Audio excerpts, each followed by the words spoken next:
Hello, seventh grade. Welcome back. I hope you all had a happy and wonderful break.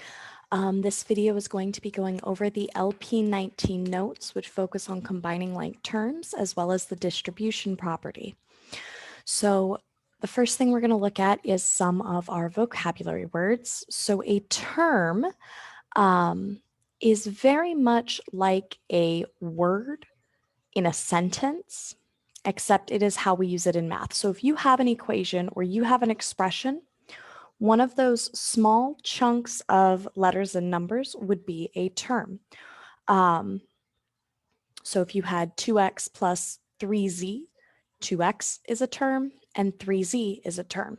So these are the numerical and algebraic, algebraic parts of an equation.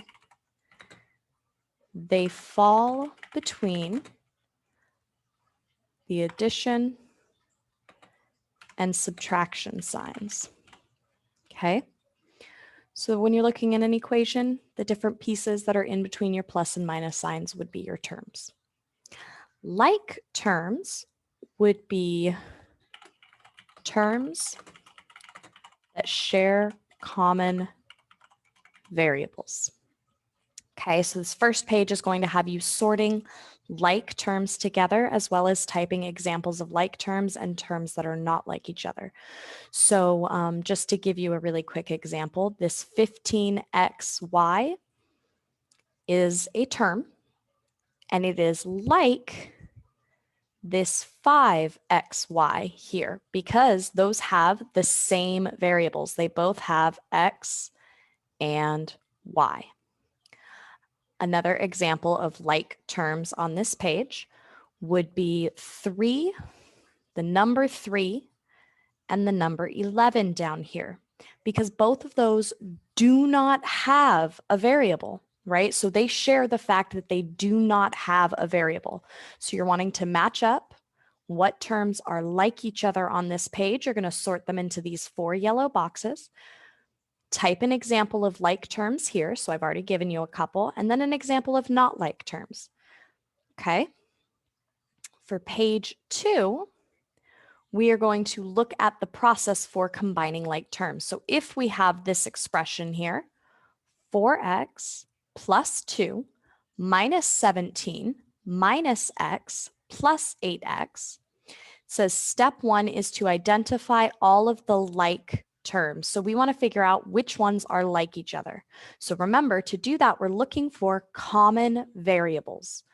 So I have 4 with an x, and I'm just going to first look for and pick out all of my x terms. Boop, boop, boop. I got this negative x. And I have this 8x. Okay, so the first thing we want to do is find all our x terms. Then we're going to figure out what all of our numerical terms are. So boom, and I've got this negative 17. Boom, so you can see I color coded them to make it easier. What I'd like you to do now is when you type your answer in, I would have 4x, I have negative 1x, and I have 8x. Okay, so I put those together. You're going to hit enter. And then you're going to put your numerical terms. I have 2 and I have negative 17.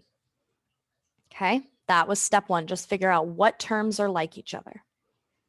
Step 2, you want to rewrite it so that the terms are grouped together. The ones that are like each other are going to be next to each other. So just like we sorted those, now we're going to rewrite that equation using the terms we got, but we're going to put like terms together. So I have a 4x minus my x plus my 8x plus 2 minus 17. Okay. So now that we have all of those like terms together, and it's okay if you can't quite fit them in one line, I'm going to move them to 2 lines so it's a little easier to see. Now that you have your like terms written together as the expression, step 3, you just add and subtract from left to right. So 4x minus 1x, 4 minus 1 is 3. 3 plus 8 is going to give me 11x.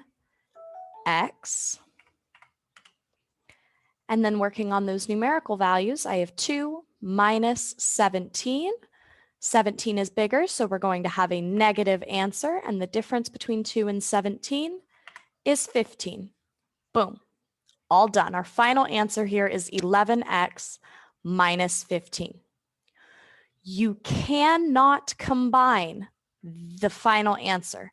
It has to look like this because 11 has an x. The negative 15 does not. Those are not like terms, so you cannot combine them. You are going to complete this second one on your own to get a little practice in that. And we're going to take a look at our next page. The next page continues this practice. Simplify the expressions by combining like terms. You're going to type your simplified answer here. So what you can do is you can drag these around. So first step, identify the like terms. That is an x. That is an x squared. That is a number. And I'm just arranging them in a neat and organized order. That's another x. That's an x squared.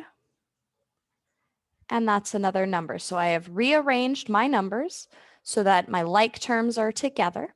And now we can solve. 2x plus 19x. 2 plus 19 is 21x. 6x squared minus 4x squared. Well, we don't change the variables. 6 minus 4 is 2x.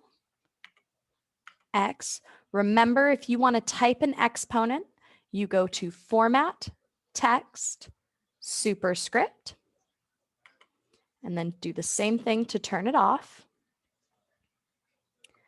And negative 7 plus 3 would give us negative 4. Now, we are done, but there is one final thing that you want to think about when you are writing your simplified expressions.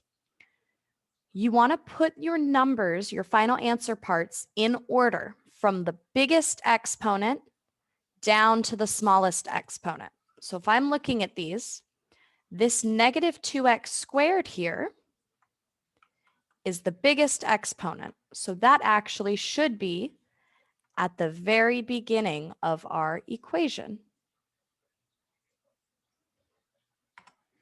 So negative 2x squared plus 21x minus 4. Your job is to do the same thing on these two problems. You're going to organize your like terms, and then you're going to combine them so that you get the correct answer. The last page of our notes covers the distributive property. So I'm going to do the first one with you, and then you guys are going to do the second one on your own. So combo number 1 at a restaurant is getting 1 order of chicken nuggets and 2 order of fries. So we want to write an expression to represent that. Super easy. You get 1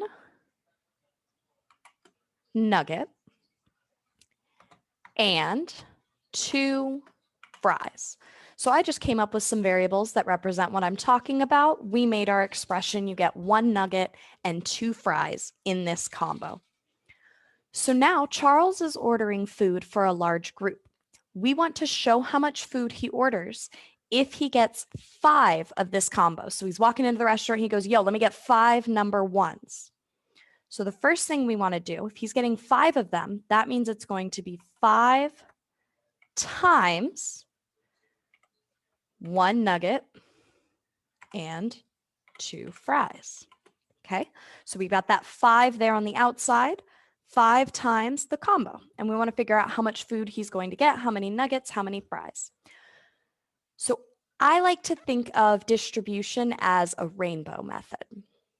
And by that, I mean this outside number, this 5 here, is getting multiplied by both the 1 and the 2.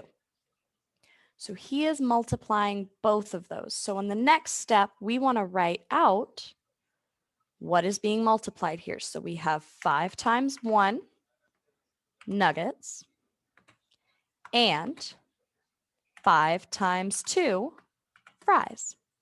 Okay, So that's step 2, is you want to show that you are doing that multiplication there. And then of course, the last step is to complete it. So 5 times 1 is 5 nuggets, and 5 times 2 is 10 fries. Okay, so you are going to do the same thing here for combo number 2. You got 2 burgers, 1 fry, and 3 milkshakes. You're going to show the same steps here if Mia orders 7 number 2s. Okay, and that's going to be it for the LP19 notes. There are 2 assignments for this week that will need to be completed utilizing these skills and thought processes. If you need help, if you have questions, if you're not sure how to do it, please join me in my office hours on Monday and Wednesday from 1 to 3, all right? Have a great afternoon, everybody. Thank you.